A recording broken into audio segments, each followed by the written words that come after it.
There comes a time in every person's life when the road becomes quiet. No footsteps beside you. No hand to hold. No one to say, "I'm proud of you." It's a strange silence, not the peaceful kind, but the kind that echoes your doubts back at you. And you begin to wonder, why am I the only one walking this path? Why does it feel like everyone else has a support system, a mentor, a friend, and I have no one? Carl Jung once said, "Loneliness does not come from having no one around you, but from being unable to communicate the things that seem important to you." That's the tragedy of the modern soul. You can be surrounded by hundreds and still feel completely unseen. But what if this loneliness isn't a punishment? What if it's an invitation, a call to awaken a part of yourself that only grows in silence? The illusion of support. We live in a world that glorifies togetherness. You're told to network, to find mentors, to surround yourself with people who lift you up. But here's the truth. No one can truly lift you until you've learned how to stand. When you're constantly seeking someone to save you, you give away the very power that could have built you. Carl Jung believed that every human carries within them an untapped potential, a self that is waiting to emerge. But this self cannot be born in comfort. It is born in solitude, in struggle, in those quiet nights where you question everything. The absence of others is not a void, it's a space. And in that space, you meet yourself for the first time. When the world turns its back. Let's be honest, it hurts. When you fail and no one notices. When you try your best and still feel invisible. When you look for encouragement and all you find is silence. But Jung would say that silence is sacred because when no one is watching, you are finally free to be authentic. No masks, no roles, no expectations, just you and the raw truth of who you are. Every person who has ever created something meaningful, a thinker, an artist, a philosopher, has faced this loneliness. They reached a point where no one understood their vision, and in that isolation, they stopped seeking approval and started seeking truth. That is the beginning of individuation, Jung's term for becoming whole. It's not about becoming perfect. It's about integrating every part of you, the weak, the strong, the broken, the brave. It's about owning your pain and realizing that it's not your enemy, it's your teacher. The hidden purpose of loneliness. You see, loneliness is not random.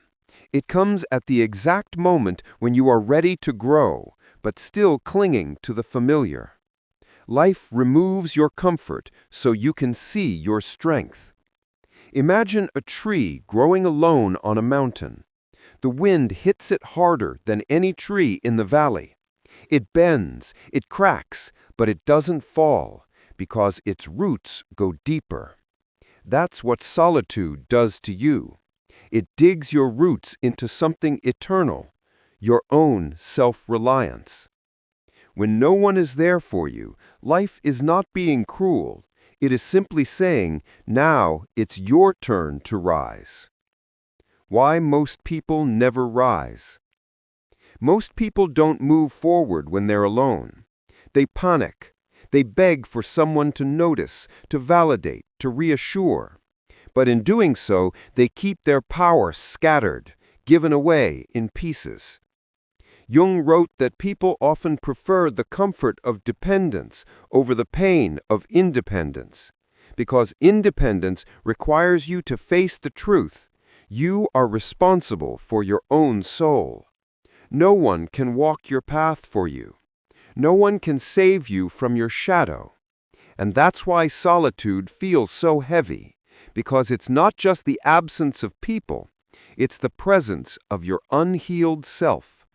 It's your inner child, your regrets, your fears, all asking to be acknowledged. But once you face them, something incredible happens.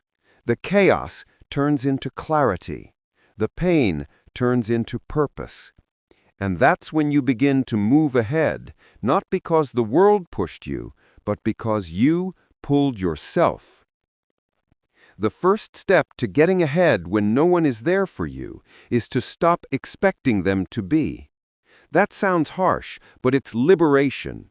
When you release the idea that others owe you understanding, you free yourself from disappointment. You start walking for your own growth, not for applause. Wake up earlier, learn something new, take care of your body, write down your thoughts. It's these small acts of self-discipline that rebuild your confidence. Each day you become a little stronger, a little wiser, a little more peaceful. And soon you realize the support you were waiting for was never outside. It was waiting inside.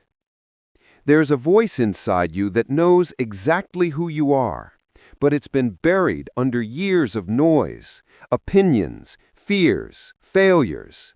When you're alone, that voice becomes louder. It tells you what truly matters, what you truly want.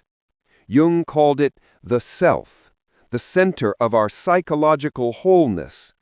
When you stop seeking approval and start listening inwardly, you begin aligning with that self. You stop chasing what's temporary, and you start building what's eternal. You realize that life isn't about being understood by everyone. It's about understanding yourself deeply. Because the moment you truly know who you are, loneliness loses its power. Think about it. All the great transformations in your life began in silence. When you were hurt, when you lost someone, when you sat quietly wondering what's next. Those were the moments your soul was reshaping itself. The silence you hate today will one day become your peace. The loneliness that breaks you now will one day be the reason you can stand tall without anyone's help. There's a strange turning point that happens when you've been alone long enough. The pain doesn't vanish, but it transforms.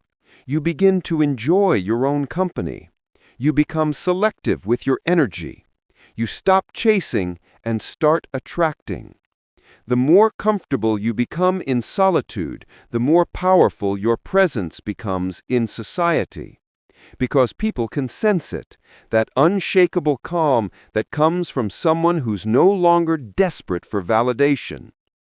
Carl Jung believed that the goal of life is not happiness, but meaning. And meaning is born in solitude. When you stop running from your loneliness and begin to explore it, you uncover the deepest parts of your soul: creativity, resilience, compassion. You realize that being ahead isn't about fame or status. It's about having peace when everything else is uncertain. So how do you get ahead when no one is there for you? You stop waiting for them. You become your own guide, your own strength, your own light. Because the truth is, no one is coming to save you. And that's not tragic, it's beautiful. It means the story is entirely in your hands. When you stop depending on others, you evolve into someone others begin to depend on. You stop chasing the world, and the world begins to follow your silence. So if you feel alone right now, don't see it as a dead end. See it as the sacred beginning of your transformation. The world has stepped back, so you can finally step forward. As Jung said, "I am not what happened to me. I am what I choose to become." So choose to become the person who doesn't crumble in silence, but grows through it. Choose to see solitude not as emptiness, but as power. Because when you master walking alone, you're never truly alone again. If this message spoke to you, take a moment.